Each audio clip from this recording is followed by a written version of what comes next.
from the matrix into the intermembrane space. On the other hand, if it is an FAD linked dehydrogenase,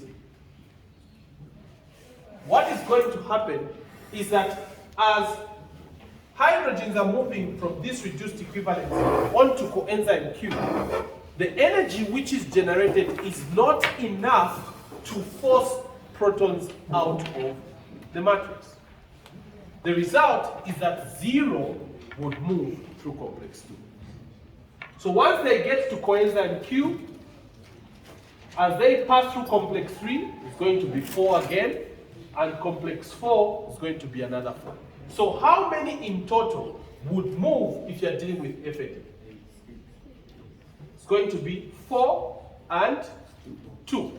That's a 0. So 6 hydrogens would move from the matrix into the intermembrane space. Is that clear? Now, at this point, I will have shown you the first 4 complexes. As this reaction, the electron transport chain continues and continues, you discover that there will be more protons that are going to be moving from the matrix into the intermembrane space. Is that clear? So you have so many protons in the intermembrane space than in the matrix. The result is that there will be a change in the gradient. Why?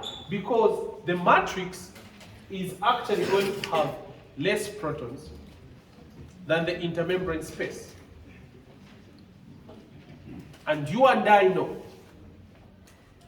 that if the concentration of hydrogen has increased on one part, or the concentration of protons has increased on one part, that part becomes more positively charged, while the other part becomes depolarized, right?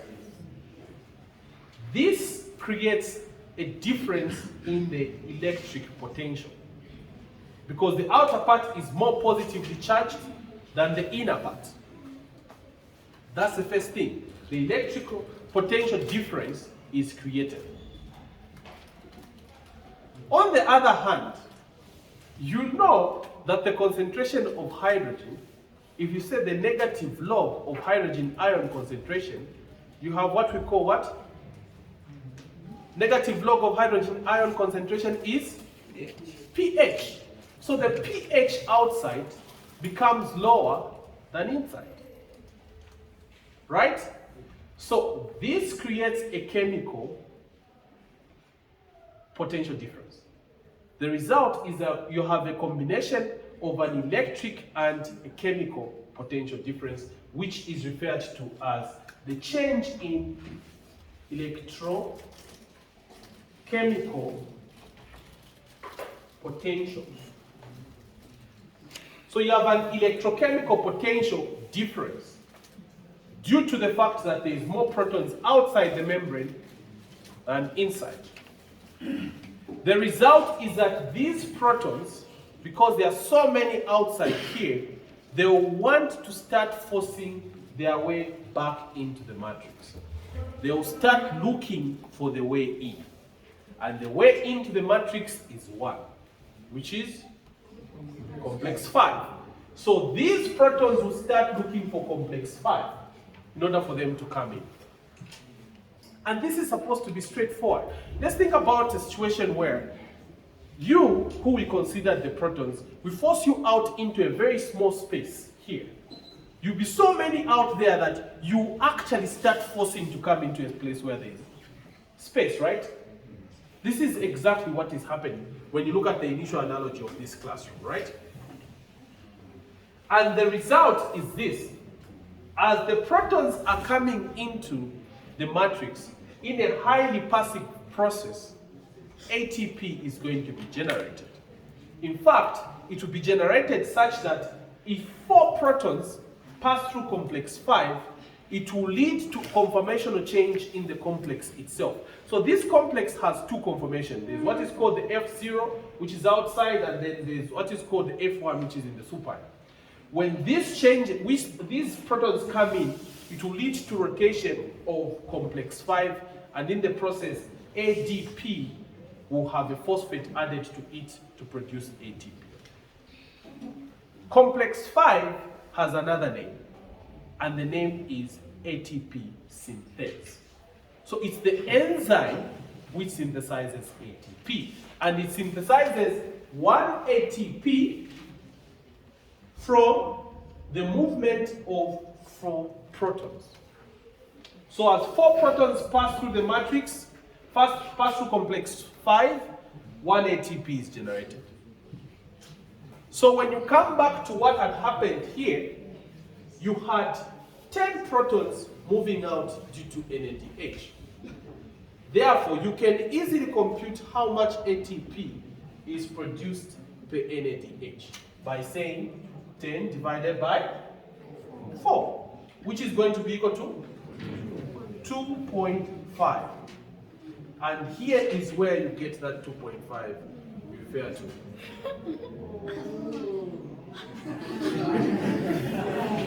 And this is going to be 6 divided by 4, 1.5 ATPs. You could have seen it in the other books where they write it as 3 and 2, they round it off.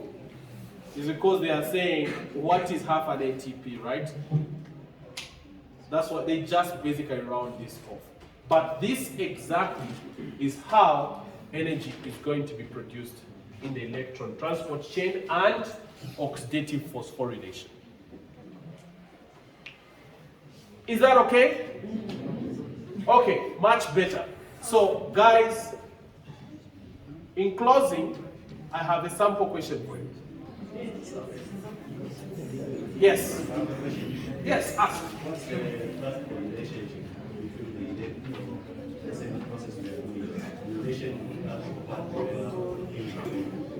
in the what? that relationship? Is how can you estimate in relation to the platform?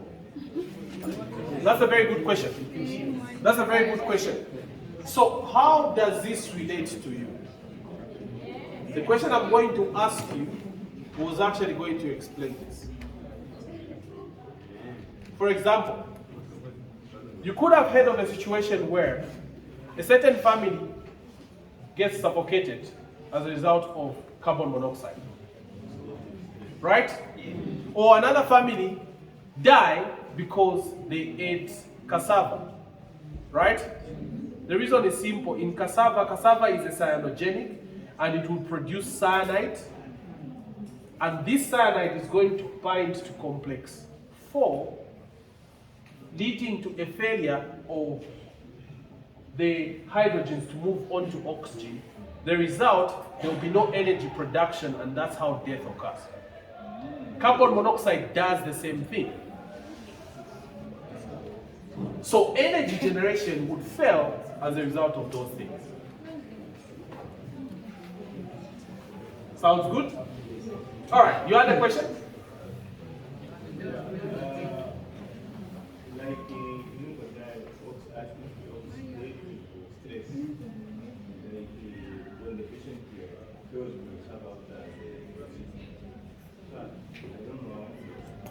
Oxidative stress.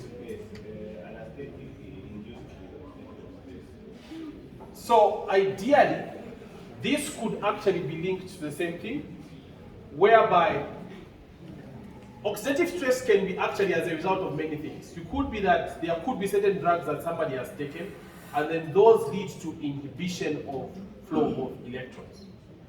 But this could not be the only way. You discover that oxidative stress could also result from the production of other reactive oxygen species.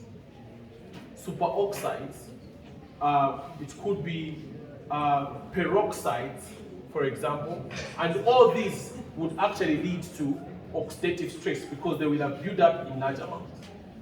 And basically that is what leads to oxidative stress. So other drugs could actually have effects in the electron transport chain, and you can cite many of them. I wouldn't want to go into the detail of most of those because this is the question I'm going to ask you now. Okay? So once you answer, then I will come and tell you. Because I asked the same question.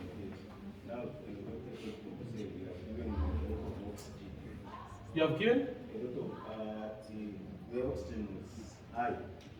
The oxygen concentration. Okay, I wouldn't want to. The doctor said that. Okay, fine. Look, let's say. All right. Yes. You talked of complex 1, 2, 3, 4, and 5, but not only in the isotones. Yeah. So on complex 2, we said that an enzyme which uses complex 2 would use FAT as its coenzyme, but the energy generated is not enough to lead to the flow of electrons out of the matrix into the intermembrane space. This is why we have a 0 there. And we have 6 due to FAT and 10 due to H+. Now, sample question. Yes? Yes, I want to understand where the complexes are involved with the movement of protons into the intermembrane space and then back into the cytos of the mitochondria. Are these processes happening simultaneously, or the other one happens and then that one comes back to the complex right opening and then allowing back to protons in? That's a very good question.